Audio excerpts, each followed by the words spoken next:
నమస్కారం కీబావుకు స్వాగతం. ఈ రోజు సుఖీభవలో కోత లేకుండానే పైల్స్ మాయం, వృద్ధాప్యంలో ఆర్థిక నిర్ణయాలపై వెనకబాటు ఎందుకు, ఆనంద హార్మోన్లను పెంచే ఆహారాలు ఇవే, ఆపదలో అండగా, ఇంకా హెల్త్ టిప్. పైల్స్ కి నిన్న మొన్నటిదాకా సర్జరీ తప్ప మరో పరిష్కారం ఉండేది కాదు. దీంతో సర్జరీ అంటే ఇష్టం లేకపోయినా పైల్స్ బాధల నుంచి ఉపశమనం కోసం తప్పనిసరిగా సర్జరీ చేయించుకోవాల్సి వచ్చేది. ఇదంతా గతం. ఇవాళ ఆధునిక వైద్యంలో పైల్స్ కి చక్కటి చికిత్సలు అందుబాటులోకి వచ్చాయి. కోతలు ఘాట్లు పెట్టకుండానే, సర్జరీ సాయం లేకుండానే చాలా సులువుగా పైల్స్ ని ఇట్టే మాయం చేసుకోవచ్చు. బాండింగ్, స్టాప్లర్, ఇంజెక్షన్, స్క్లెరోథెరపీ వంటి రకరకాల చికిత్సలు ఇవాళ మనకు అందుబాటులో ఉన్నాయి. కోతలు లేకుండానే పైల్స్ ని మాయం చేసే అధునాతన చికిత్సల గురించి ఇప్పుడు తెలుసుకుందాం.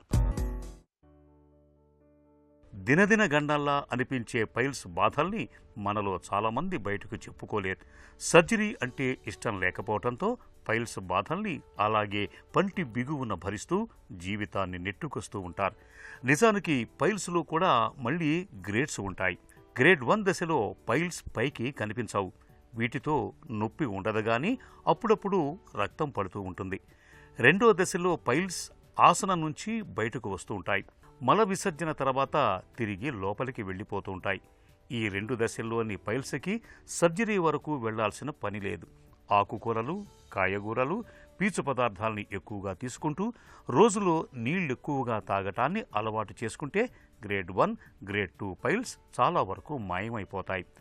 గ్రేడ్ 3, గ్రేడ్ 4 దశల్లో మాత్రం పైల్స్ లోపలకు వెళ్లకుండా బయటే వేళ్లాడుతూ ఉంటాయి. వీటితో బాధలు కూడా తీవ్రంగానే ఉంటాయి. ఇలాంటి ముదిరిపోయిన పైల్స్కు మాత్రం చికిత్స అవసరమని చెబుతారు డాక్టర్లు. సో పైల్స్ ఒక చికిత్స గురించి మనం మాట్లాడితే ఈ మధ్యకాలంలో మనకి చాలా ఎక్కువగా చూస్తున్నాం ఈ ప్రాబ్లం. ఎందుకంటే మన ఆహారపు అలవాట్లు, ముఖ్యంగా మనం తినే ఫుడ్ ఏదైతే మనం తీసుకుంటున్నామో దాంట్లో మోర్ ప్రాసెస్డ్ ఫుడ్ ఎక్కువ ఉండడం వలన, పీచు పదార్థం అనేది బాగా తగ్గడం వలన ఈ ప్రాబ్లమ్ని మనం తరచుగా చూస్తున్నాం. ఇంకొక రీజన్ ఏంటంటే కమోడ్ యూసేజ్ కూడా. సో కమోడ్ పైన కూర్చో ఉండడం, అది కంఫర్టబుల్ ఉండడం వలన చాలాసేపు కూర్చో ఉండడం, లేదా కొంతమందికి మొబైల్ చూసే అలవాటు ఉండడం, న్యూస్ పేపర్ చదివే అలవాటు ఉండడం, ఇట్లాంటి వాటి వల్ల ప్రొలాంగ్డ్ ఎక్కువసేపు కమోడ్ పైన కూర్చోవడం ఉండడం వల్ల ఈ ప్రాబ్లం అనేది తరచుగా ఎక్కువగా ఈ మధ్యన మనకు కనిపిస్తూ ఉంది. ఈ చికిత్స విషయానికి వస్తే ఈ మధ్యకాలంలో మనకి కొత్తగా పైల్స్ ఒక చికిత్సకి మనకి చూస్తే మనకి అల్ట్రాసౌండ్ గైడెడ్ లైగేషన్ అని, తర్వాత లైగేషన్ ఆఫ్ పైల్స్ అని, తర్వాత లేజర్ థెరపీ అని, అండ్ స్టేప్లర్ హెమరాయిడెక్టమీ అని, ఇలా కొత్త టెక్నాలజీతో మనం పైల్స్కి ట్రీట్మెంట్ అనేది చేస్తూ ఉన్నాము ఈ మధ్యకాలంలో. హెర్నియా అలాగే పైల్స్కు కూడా నిన్న మొన్నటి దాకా సర్జరీ మాత్రమే పరిష్కారంగా ఉండేది. మలద్వారం దగ్గర పెద్దగా కోత పెట్టి శస్త్రచికిత్స చేయటం ద్వారా పైల్స్ను తొలగించేవాళ్ళు. అయితే ఇటీవలి కాలంలో ఆధునిక వైద్యంలో పెద్దగా కోతలు పెట్టకుండానే చాలా సులువుగా పైల్స్ను తొలగించే బ్యాండింగ్, స్టేప్లర్, స్క్లీరోథెరపీ వంటి అనేక అత్యాధునిక చికిత్సలు అందుబాటులోకి వచ్చాయి. పైల్స్ 2వ దశలో ఉన్నప్పుడు రబ్బర్ బ్యాండ్ లైగేషన్ చికిత్స బాగా పనిచేస్తుంది. ఇందులో ఒక పరికరం ద్వారా పైల్స్ని పైకి లాగి దాని మూలం దగ్గర గట్టిగా రబ్బర్ బ్యాండ్ వేసేస్తారు. ఇలా చేయటం వల్ల పైల్స్కి రక్త సరఫరా నిలిచిపోతుంది. దీంతో పైల్స్ క్రమంగా ఎండిపోయి చివరికి రాలిపోతాయి. ఈ దశలోనే ఇన్ఫ్రారెడ్ కిరణాలతో పైల్స్లోని రక్తనాళం మూసుకుపోయేలాగా చికిత్స చేస్తారు. లేదంటే పైల్స్ రక్తనాళాల్లోకి ఒక రకమైన రసాయనాన్ని ఎక్కించటం ద్వారా పైల్స్ ఎండిపోయేలా చేసే స్క్లీరోథెరపీలను కూడా చేస్తూ ఉంటారు. బ్యాండింగ్ అనేది ఒక కొత్త పద్ధతి ఈ పైల్స్ ట్రీట్మెంట్ చేసే ప్రొసీజర్స్లో. దీంట్లో ఏంటంటే మనకి ఎండోస్కోపీ ద్వారా ఎక్కడైతే పైల్స్ ఉన్నాయో, ఏదైతే ఉబ్బొత్తుగా లావుగా పైల్స్ కనిపిస్తాయో లోపల నుంచి, వాటికి ఒక రబ్బర్ బ్యాండ్ లాంటిది మనం దానికి వేయగలుగుతాం. సో ఆ రబ్బర్ బ్యాండ్ వేయగలిగినప్పుడు వేసిన తర్వాత ఏమవుతుందంటే అది కొంచెం గ్రాడ్యువల్గా బ్లడ్ క్లాట్ అయ్యి ఆ వెజల్స్లో అది గ్రాడ్యువల్గా ఓవర్ పీరియడ్ ఆఫ్ టైం ఎండిపోయి రాలిపోతుంది. స్క్లీరోథెరపీ అని కూడా ఒక కొత్త రకం ట్రీట్మెంట్ అనేది మనకి అందుబాటులోకి వచ్చింది.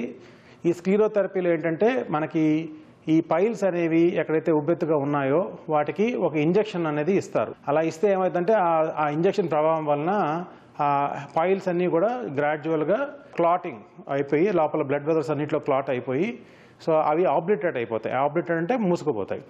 సో ఎప్పుడైతే ఇది మూసుకుపోతుందో మనకి ఆ పైల్ మాస్ అనేది సైజు ష్రింక్ అవ్వడం, దాని ద్వారా మనకి పైల్స్ అనేది తగ్గడం కూడా జరుగుతూ ఉంటుంది. ఇన్ఫ్రారెడ్ కోయాగులేషన్ అనేది మనం హీట్ అక్కడ ఏరియాలో హీట్ పెట్టినప్పుడు ఆ బ్లడ్ వెజల్స్ అనేవి ముడుచుకుపోవడం లేదంటే అవి ఎండిపోవడం కాలిపోవడం జరుగుతుంది. సో ఇన్ఫ్రారెడ్ అనేది ఒక రకమైన హీట్ ప్రొడ్యూసింగ్ మెకానిజం. సో ఆ హీట్ వల్ల మనకి అక్కడ ఏరియాలో బర్న్ అయ్యి ఆ టిష్యూస్ అన్నీ కూడా ముడుచుకోవడం జరుగుతుంది. కానీ అగైన్ ఇన్ఫ్రారెడ్ అనేది మళ్ళీ రిపీటెడ్గా చేయాల్సిన పద్ధతి అవ్వచ్చు. ఎందుకంటే ఒక సిట్టింగ్లో మనకిది రిజల్ట్ అనేది కంప్లీట్గా రాకపోవచ్చు. సో రిపీటెడ్ అటెంప్ట్స్ చేయాల్సి వస్తుంది. పైల్స్ను తొలగించేందుకు ఇవాళ స్టేప్లర్ అనే చికిత్స బాగా వాడుకలో ఉంది. ఈ పద్ధతిలో ముందుగా గొట్టం లాంటి పరికరంతో బయటకు పొడుచుకు వచ్చిన పైల్స్ని లోపలికి అంటే పైకి నెడతారు. దీంతో మలద్వారం లోపల తిత్తిలాగా కొంత భాగం సాగినట్లుగా తయారవుతుంది. దాన్ని స్టేప్లర్తో కత్తిరించి దగ్గరకు లాగినట్లుగా గుండ్రంగా కుట్లు వేస్తారు. దీంతో ఇక పైల్స్ కిందికి రావు. మలద్వారం తిరిగి బిగువుగా తయారైపోతుంది. ఈ ప్రక్రియలో పైల్స్కి రక్తాన్ని సరఫరా చేసే రక్త నాళాలను కొద్దిగా కత్తిరిస్తారు. దాంతో ఉబ్బిన పైల్స్ 6 వారాల నుంచి 3 నెలలలోపు కుచించుకుపోతాయి. ఈ స్టేప్లర్ పద్ధతిలో కోతలు, గాయాలు, రక్తస్రావం వంటివేవీ ఉండవు. నొప్పి చాలా తక్కువ. చికిత్స తర్వాత వెంటనే పనులోకి వెళ్లిపోవచ్చు. పుండు పడటం, ఇన్ఫెక్షన్లు సోకటం వంటి సమస్యలేవి ఈ స్టేప్లర్ పద్ధతిలో ఉండవు. కోత లేకుండా పైల్స్ని తొలగించేందుకు ఇటీవలి కాలంలో క్రయోథెరపీ, ఇన్ఫ్రారెడ్ కోయాగులేషన్, లేజర్, డిజిహాల్ వంటి చికిత్సలు కూడా ఇప్పుడిప్పుడే ప్రాచుర్యంలోకి వస్తున్నాయి. పైల్స్ ఎలా రాకుండా నివారించుకోవడం ఇది చాలా ఇంపార్టెంట్. సో వచ్చిన ప్రాబ్లమ్ని సాల్వ్ చేసుకోవడం కంటే కూడా ఆ ప్రాబ్లం మనం రానికుండానే అరికడితే అది బెస్ట్ ట్రీట్మెంట్ అండి. సో ఈ పైల్స్ని మనం నివారించాలంటే ముఖ్యంగా మన ఆహారపు అలవాట్లే నెంబర్ 1. ఏవైతే మనం ఫుడ్ తీసుకుంటున్నామో దాంట్లో ప్రాసెస్డ్ ఫుడ్ అనేది బాగా తగ్గించేసుకొని మనం తీసుకునే ఆహారంలో పీచు పదార్థం అంటే ఫైబర్ ఎక్కువ ఉండేలాగా మనం చూసుకోవాలి. మనం తీసుకునే ఆహారంలో ఎస్పెషల్లీ మనంతా ఎక్కువ మంది రైస్ ఈటర్స్ ఉంటాం. సో పాలిష్ రైస్ తింటే దాంట్లో మనకి ఎక్కువగా పీచు పదార్థం అనేది రాదు. సో మనం తీసుకునే ఆహారంలో మెయిన్గా కార్బోహైడ్రేట్ తగ్గించేసుకొని ఫైబర్ క్వాంటిటీని పెంచేదాన్ని ట్రై చేయాలి. సో ఒకంతకి 3 ఇంతలు మనం కానీ ఫ్రూట్స్ కానీ వెజిటబుల్స్ కానీ తీసుకోగలిగితే అది మనకి బెస్ట్ డైట్ అవుతుంది. నెంబర్ 1. నెంబర్ 2, వాటర్ బాగా తీసుకోవడం. చాలామంది వాటర్ అనేది సరిగా కన్జ్యూమ్ చేయరు ఇన్ డే. సో మనకి అట్లీస్ట్ ఒక 1.5 to 2 లీటర్స్ అనేది minimum requirement of water. So ఇది రెండవ పద్ధతి. మూడవ పద్ధతి ఏంటంటే మనకి ఈ కాలంలో మనకి వెస్టర్న్ కమోడ్స్ ఏవైతే అలవాటు చేసుకున్నామో అవి అక్కడ ఆ వెస్టర్న్ కమోడ్స్ పైన ఎక్కువసేపు మన సమయం గడుపుతూ ఉంటే దీనివల్ల మనకి పైల్స్ అనేది ఎక్కువ వస్తుంది. సో మనం తెలియకుండానే మనం కమోడ్ పైన కూర్చున్నప్పుడు ఎక్కువసేపు మనం టైం స్పెండ్ చేస్తాము. తెలియకుండానే ఆ ప్రెషర్ అనేది డెవలప్ అవుతూ ఉంటుంది. అలా డెవలప్ అయినప్పుడు ఈ పైల్స్ అనేవి వస్తాయి. సో ఈ 3 ఆస్పెక్ట్స్ని కానీ మనం కానీ సరి చేసుకోగలిగితే 99% ఆఫ్ టైమ్స్ మనం ఈ పైల్స్ అనేటిని నివారించవచ్చు. ఆ ప్రాబ్లం లేకుండా మనం సుఖంగా హ్యాపీగా ఉండొచ్చు. పైల్స్ వచ్చాక బాధలు పడటం కన్నా అసలు పైల్స్ రాకుండా నివారణ చర్యలు తీసుకోవటం మేలు. పైల్స్కి మూల కారణం మలబద్ధకమే కాబట్టి మలబద్ధకాన్ని పోగొట్టుకునేందుకు ఆహారంలో ఆకుకూరల్ని, పీచు పదార్థాల్ని, పళ్ల రసాల్ని ఎక్కువగా తీసుకోవాలి. సాధ్యమైనంత తరచుగా నీళ్లను తాగుతూ ఉండాలి. మానసిక ఒత్తిళ్లను తగ్గించుకోవాలి. నిత్యం కాసేపు వ్యాయామం చేయటాన్ని అలవాటు చేసుకోవాలి. ఒకవేళ పైల్స్ మొదలైనా వాటిని తొలి దశలోనే గుర్తించి ఆహారపరమైన జాగ్రత్తలు తీసుకోవటం ద్వారా అవి ముదరకుండా చూసుకోవచ్చు. పైల్స్కి ఇప్పుడు సర్జరీ అన్నది చిట్ట చివరి పరిష్కారం మాత్రమే. బ్యాండింగ్, స్టేప్లర్, స్క్లీరోథెరపీ, డిజిహాల్ వంటి కోతలేని చికిత్సల సాయంతో పైల్స్ని ఇప్పుడు ఇట్టే మాయం చేయొచ్చు. హెల్త్ న్యూస్ మీకోసం.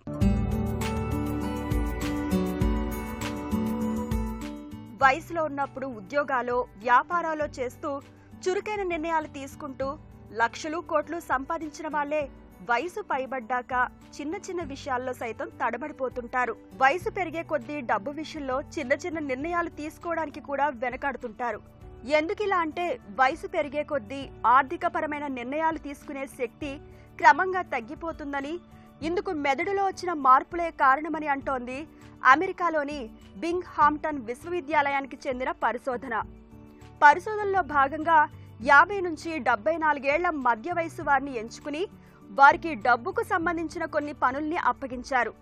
వీళ్లలో చిన్న వయసు వాళ్లతో పోలిస్తే వయసు మీరిన వారు చిన్నపాటి నిర్ణయాలు కూడా తీసుకోలేక ఇబ్బంది పడినట్లు పరిశోధకులు గమనించారు. ఇందుకు కారణం మెదడులో భాషని విశ్లేషించే ఒక ప్రత్యేకమైన భాగం కుదించుకుపోవడమేనని తేలింది. అదేంటి, భాషకి లెక్కలకు సంబంధం ఏంటి అని అనుకోవచ్చు, కానీ ఉంది. 3కు 3 కలిపితే 6 అని టక్కుని చెబుతాం, అంతేకాని లెక్క పెట్టం. అంటే అంకెలని భాషకు సంబంధించిన పదాల్లోకి మార్చుకుని తేలిక చేసుకుంటాం. అందుకే మనం భాష పైన పట్టు కోల్పోయే కొద్దీ ఆర్థిక నిర్ణయాల్లో కూడా వెనకబడిపోతామని చెబుతున్నారు పరిశోధకులు. ఈ కారణంగానే పెద్దవాళ్లు సైబర్ నేరాల బారిన పడి డబ్బును పోగొట్టుకుంటున్నారట. అందుకే చదవడంతో పాటు ఆర్థిక పరమైన అంశాలపైన పట్టు తప్పనిసరి అంటున్నారు శాస్త్రవేత్తలు. సంతోషం కలిగినప్పుడు మనసు ఉల్లాసంగా ఉంటుంది. అలాంటి ఉల్లాసాన్ని కలిగించే ఆనంద హార్మోన్లు మనలోనే ఉన్నాయి. వాటిని ప్రేరేపిస్తే ఎల్లప్పుడూ సంతోషమే. సెరటోనిన్, డోపమైన్ అలాంటి హార్మోన్లే. కోపం, బాధ, చిరాకు, సంతోషం, ఆనందం, వీటి వెనుక ఉన్నది ఈ ఆనంద హార్మోన్లే. మన రక్తంలో వీటి మోతాదుల్లో హెచ్చుతగులు ఉన్నప్పుడు మన భావోద్వేగాలు కూడా అదే తీరులో మారిపోతుంటాయి. మన ఒంట్లో ఈ హార్మోన్ల ఉత్పత్తి చక్కగా ఉండేలా చూసుకుంటే చాలు, మనసంతా ఉల్లాసంగా, ఉత్సాహంగా ఉంటుంది. మరి ఇందుకు రోజువారీ ఆహారంలో వేటిని ఎక్కువగా తీసుకోవాలో, వేటికి దూరంగా ఉండాలో ఇప్పుడు తెలుసుకుందాం.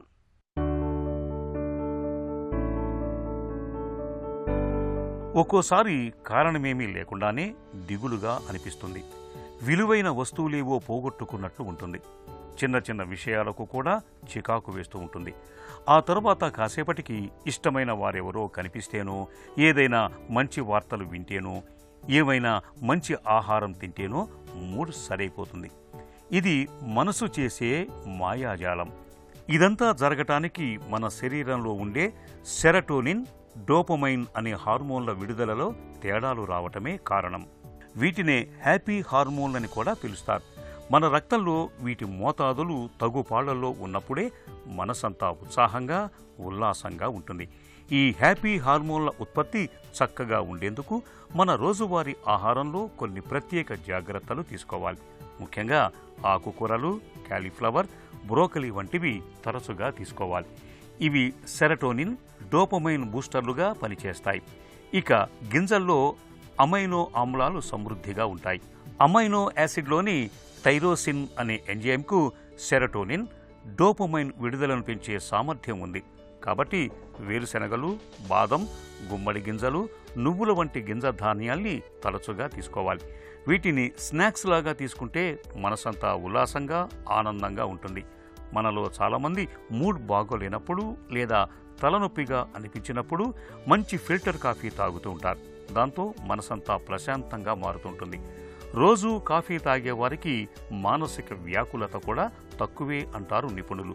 కాబట్టి నిద్ర లేచి బ్రష్ చేసిన వెంటనే కాఫీ తాగే అలవాటు ఉన్నవారు దానిని కొనసాగించటం మంచిది. పచ్చి కొబ్బరిలో ట్రైగ్లిజరైడ్లు ఉంటాయి. ఇవి శరీరానికి శక్తిని, మెదడుకు చైతన్యాన్ని ఇస్తాయి. కొబ్బరి పాలు, కొబ్బరితో చేసిన తీపి పదార్థాలు తీసుకోవటం వల్ల ఒత్తిడి మటుమాయమవుతుంది. ఇక బెర్రీలలో యాంటీ ఆక్సిడెంట్లు, ఫ్లేవనాయిడ్లు పుష్కలంగా ఉంటాయి. తరచూ బెర్రీలు తీసుకునే వారికి కుంగుబాటు, ఆందోళన ఆమడ దూరంలో ఉంటాయి. బ్లూబెర్రీలు అంటే నేరేడు పండ్ల వంటివి తీసుకోవటం వల్ల మూడ్ బాగుంటుంది. రక్తంలో హ్యాపీ హార్మోన్లను పెంచటంలో అవకాడో కూడా బాగా తోడ్పడుతుంది. ఈ పండులో ఉండే మెత్తటి గుజ్జు అనేక రకాల పోషకాలకు నిలయం.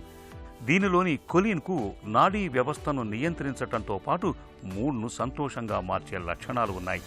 ఇక ఆరోగ్యంపై సానుకూల ప్రభావం చూపే వాటిలో డార్క్ చాక్లెట్స్ ఎప్పుడూ ముందుంటాయి. వీటిలో ఉండే ఫినైల్ థైలమన్ అనే రసాయనం సెరటోనిన్, డోపమైన్ను కొద్ది కొద్దిగా విడుదల చేస్తూ ఉంటుంది. ఇక అరటిపండ్లు, పాలు, పాల ఉత్పత్తులు కూడా తరచుగా తీసుకోవటం మంచిది. హ్యాపీ హార్మోన్లను పెంచటంలో ఇవి కూడా బాగా ఉపయుక్తంగా ఉంటాయి. ప్రమాదంలో గాయపడి తీవ్రంగా రక్తస్రావం అవుతున్నప్పుడు, తలకు దెబ్బలు తగిలినప్పుడు, గుండెపోటు, పక్షవాతం సంభవించినప్పుడు ఇలాంటి సందర్భాల్లో మన ప్రాణం గాలిలో దీపంలా మారుతుంది.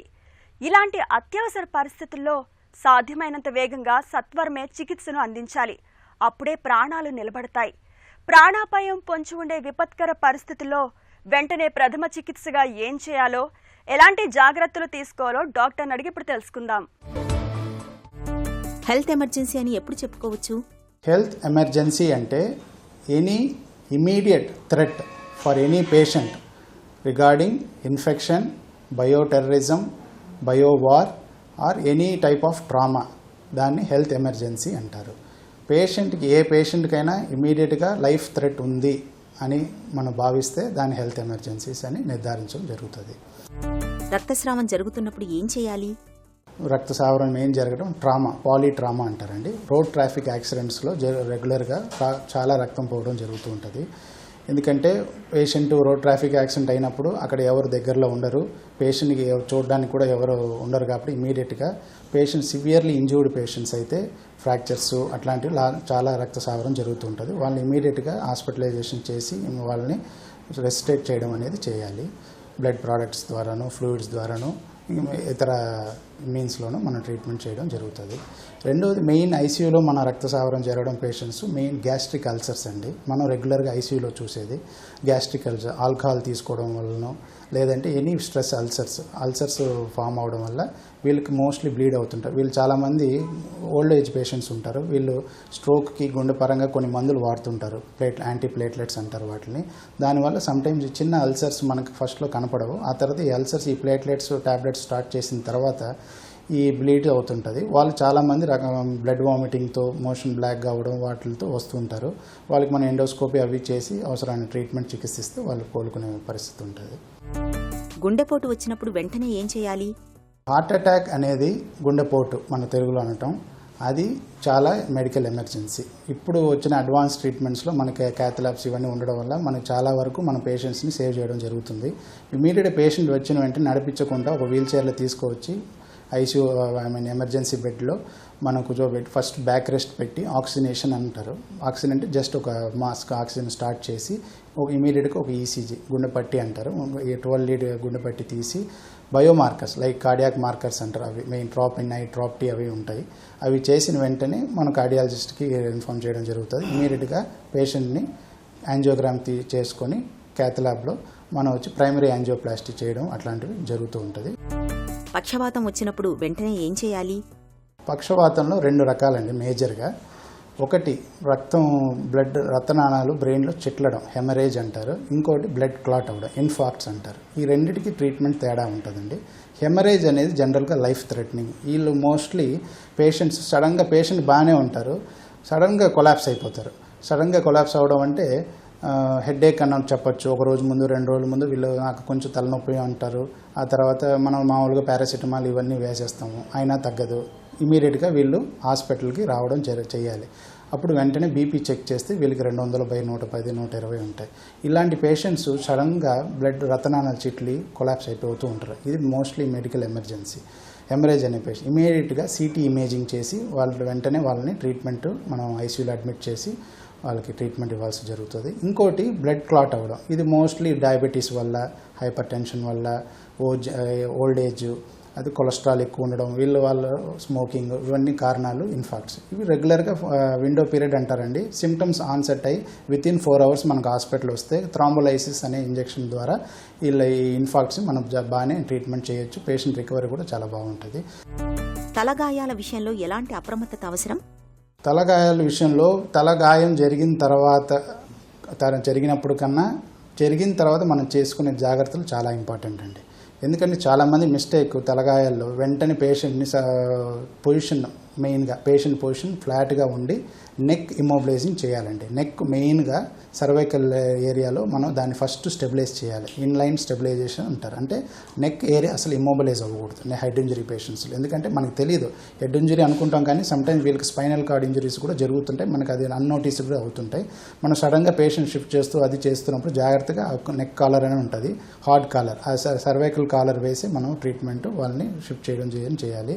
Head injuries mainly road traffic accidents జరుగుతుంటాయి, అంటే మ్యాసివ్ హెడ్ ఇంజరీస్ అవన్నీ అందులోనే అవుతుంటాయి. వాళ్ళు ఇమీడియట్గా మనం అంబులెన్స్ ద్వారా హాస్పిటల్ షిఫ్ట్ చేసి పాలిట్రామా కేర్ తీసుకొని మన హెడ్ ఇంజరీస్ ఇమేజింగ్ చూసుకొని బేస్డ్ ఆన్ ఇమేజింగ్ మనం ట్రీట్మెంట్ చేయడం జరుగుతుంటుంది. విషప్రయోగం జరిగిన సందర్భాల్లో ఏం చేయాలి? ఇమ్మీడియట్గా పేషెంట్ పాయిజన్ తీసుకుంటే ఆయన వేసుకున్న బట్టలు ఫస్ట్ తీసేసి నార్మల్ బట్టలు మంచి బట్టలు వేసి డ్రై బట్టలు ఇమ్మీడియట్గా తీసుకొచ్చి హాస్పిటల్ అడ్మిట్ చేసి గ్యాస్ట్రిక్ లవాజ్ కొన్ని పాయిజన్స్కి చేస్తాము, కొన్నిటికి చేయము. కరోజివ్ పాయిజన్స్కి గ్యాస్ట్రిక్ లవాజ్ చేయడం అనేది జరగదు, ఎందుకంటే ఫర్దర్ డ్యామేజ్ అవుతుందని. మిగతా రెగ్యులర్ పాయిజన్స్కి అంతా మనం గ్యాస్ట్రిక్ లవాజ్ అనేది చేస్తుంటాం. కంప్లీట్గా ఆ పాయిజన్ మింగిన తర్వాత వితిన్ ఈ వ్యవధిలో వస్తే ఆ గ్యాస్ట్రిక్ లవాజ్ చేస్తే కొంచెం ఉపయోగం ఉంటుంది, పేషెంట్ రికవరీ కూడా ఉంటుంది. కరెంట్ షాక్కి గురైన సందర్భంలో ఏం చేయాలి? విద్యుత్ అనేది మన జనరల్గా ఈ ఎలక్ట్రిక్ మ్యాన్స్, రెండోది ఇండస్ట్రియల్ ఫ్యాక్టరీస్లో పెద్ద ఫ్యాక్టరీస్లో పనిచేసే వాళ్ళు ఎలక్ట్రికల్ ఎక్విప్మెంట్స్తో డీల్ చేసే వాళ్ళకి ఈ ఎలక్ట్రికల్ షాక్స్ అని ఉంటాయి. ఆ తర్వాత లైట్నింగ్ స్ట్రాక్ జనరల్గా మనం పల్లెటూరులో చూస్తుంటాం, పెద్ద వర్షం పడినప్పుడు జనరల్గా మనం ఎవరు బయటకు వెళ్ళొద్దు అంటుంటాం అందరినీ. మెయిన్ రీజన్ ఏంటంటే ఈ లైట్నింగ్ స్ట్రైక్స్. ఈ లైట్నింగ్ స్ట్రైక్స్కి అయితే ట్రీట్మెంట్ అయితే అసలు లేదండి, ఎందుకంటే ఆ లైట్నింగ్ స్ట్రైక్లో సమ్టైమ్స్ 20,000 volts ఆఫ్ కరెంట్ మన బాడీలో ప్రాసెస్ అయితే హార్ట్ ఇమీడియట్గా స్టాప్ అయిపోతుంది. So that is called sudden cardiac death. Most ఎలక్ట్రీషియన్స్లో వీటిల్లో ఈ సడన్ కార్డియాక్ డెత్ జరుగుతూ ఉంటుంది. సో వీళ్ళకి మెయిన్ అరిథిమియాస్ అంటారు, అంటే హార్ట్ రేటు డిఫరెన్స్ రావడం. ఆ అరిథిమియాస్ని మన డయాగ్నోస్ చేసి ట్రీట్మెంట్ ఇవ్వడం ఐసీయూలో మనం మేనేజ్ చేసుకోవచ్చు. ఒక చిన్న చిట్కా మీకోసం. తీవ్రమైన తలనొప్పితో బాధపడుతున్నప్పుడు గోరువెచ్చటి కొబ్బరి నూనెకు కొద్దిగా యూకలిప్టస్ నూనెను కలిపి తలకు పట్టించి మృదువుగా మర్దన చేయండి. తలనొప్పి ఇట్టే తగ్గిపోతుంది.